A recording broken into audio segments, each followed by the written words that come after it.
মধ্যপ্রাচ্য সংঘাত শুরুর পর থেকে বদলায়নি রাজধানীর ফিলিং স্টেশনের চিত্র। দীর্ঘ লাইনে দাঁড়িয়ে জ্বালানি সংগ্রহ করছে চালকেরা। বিস্তারিত জানাতে রাজধানীর আসাদ গেট থেকে যুক্ত হচ্ছেন সহকর্মী তৌহিদুল তারেক। জানতে চাই, জ্বালানি নিতে দীর্ঘ অপেক্ষা, এরপর প্রয়োজন মাফিক মিলছে কি তেল?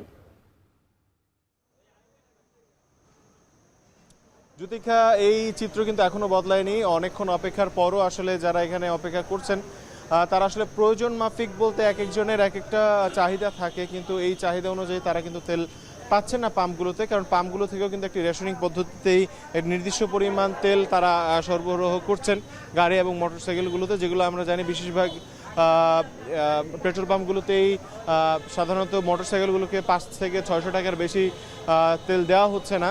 এবং যে সকল বড় গাড়ি রয়েছে অকটেন তারা খুব বেশি পাচ্ছে না, 1500 থেকে 2000 টাকার ভিতরেই তাদের নিতে হচ্ছে। তো এমন সীমাবদ্ধতা মধ্যেই তাদেরকে আসলে এই যুদ্ধ করেই তেল সংগ্রহ করতে হচ্ছে। এবং যে বিষয়গুলো তারা বিশেষ করে বলছেন যে ঘন্টার পর ঘন্টা অপেক্ষা করেই কিন্তু তাদেরকে তেল সংগ্রহ করতে হচ্ছে। এবং আরেকটি অভিযোগ তারা সবসময় করে আসছেন যে দীর্ঘক্ষণ অপেক্ষা করার পর যখন তারা অকটেনের কিংবা জ্বালানি নেওয়ার কাছে বা পাম্পের কাছে পৌঁছাচ্ছেন, অনেক সময় কিন্তু পাম্প কর্তৃপক্ষ সেই পাম্পটি বন্ধ করে দিচ্ছেন এবং বলছেন তেল শেষ। সেই জায়গা থেকে তারা বলছেন যে সরকারের পক্ষ থেকে যে পর্যবেক্ষক রাখার কথা ছিল সেই পর্যবেক্ষক তারা দেখছেন না।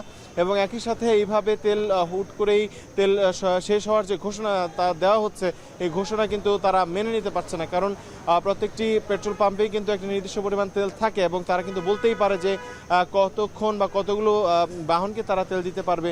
তো সেই জায়গা থেকে তারা বলতে চাইছেন যে তারা অনেকক্ষণ অপেক্ষার পর যদি এমন পরিস্থিতি দাঁড়ায়, সেক্ষেত্রে আগে ভাগেই যদি পেট্রোল পাম্প কর্তৃপক্ষ তাদেরকে সেটি অবহিত করেন, সেক্ষেত্রে তাদের সুবিধা হয়। আরেকটি বিষয়, আমরা এই মুহূর্তে অবস্থান করছি সোনার বাংলা সার্ভিস স্টেশন। এখানে জানেন যে 2টি পেট্রোল পাম্প রয়েছে। এই পাম্পে এই মাত্রই কিন্তু একটি গাড়ি এসে পৌঁছেছে এবং সেই অকটেনের গাড়ির তেল এখন গাড়ি থেকে ট্যাঙ্কিতে শিফট করা হচ্ছে। এরপরেই কিন্তু যে গাড়িগুলো অপেক্ষমান রয়েছেন ঘন্টার পর ঘন্টা, তাদেরকে এই তেল কিন্তু সরবরাহ করা হবে। এবং যে বিষয়টি একটু উল্লেখ করতে চাই যে আমরা বেশ কয়েকটি পেট্রোল পাম্প ঘুরে দেখেছি রাজধানীর। প্রত্যেকটি পেট্রোল পাম্পেরই কিন্তু একই চিত্র। তারা আসলে প্রত্যেকটি পেট্রোল পাম্পের বাইরেই আমরা দেখেছি যে দীর্ঘ লাইন, এবং দীর্ঘ লাইনের কারণে অপেক্ষা করছেন যেই বাহনের যে চালকরা রয়েছেন সেই চালকেরা। এবং আমরা সকাল থেকেই দেখেছি যে পেট্রোল পাম্পগুলোর বাইরে তারা দীর্ঘ সারিতে অপেক্ষা করছেন। আবার অনেক জায়গায় আসলে আমরা বিশৃঙ্খলাও হতে দেখেছি, কিছুটা ঝামেলা হতে দেখেছি তেল নিয়ে, লাইন নিয়ে, সারি নিয়ে।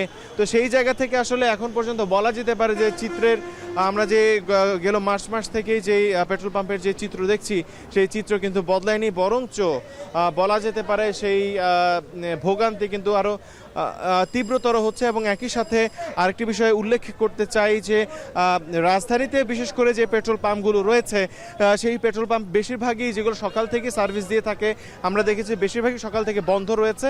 এবং এর অন্যতম কারণ দেখাচ্ছে যে তারা ডিপো থেকে যে তেলের গাড়িগুলো আসে সেগুলো দেরি করে আসছে এবং পর্যাপ্ত পরিমাণ তেল এক একটি পেট্রোল পাম্পের যে পরিমাণ তেল পাওয়ার কথা সে ততটুকু তেল তারা পাচ্ছে না, যে কারণে আসলে রেশনিং পদ্ধতিতেই তেল সরবরাহ করতে হচ্ছে এবং তেলের গাড়ি দেরিতে আসায় তাদেরকে দেরিতে তেল দিতে হচ্ছে। এই ছিল আমার কাছে সবশেষ। জ্বালানি পরিস্থিতির খবর জানাচ্ছিলেন তৌহিদুল তারেক।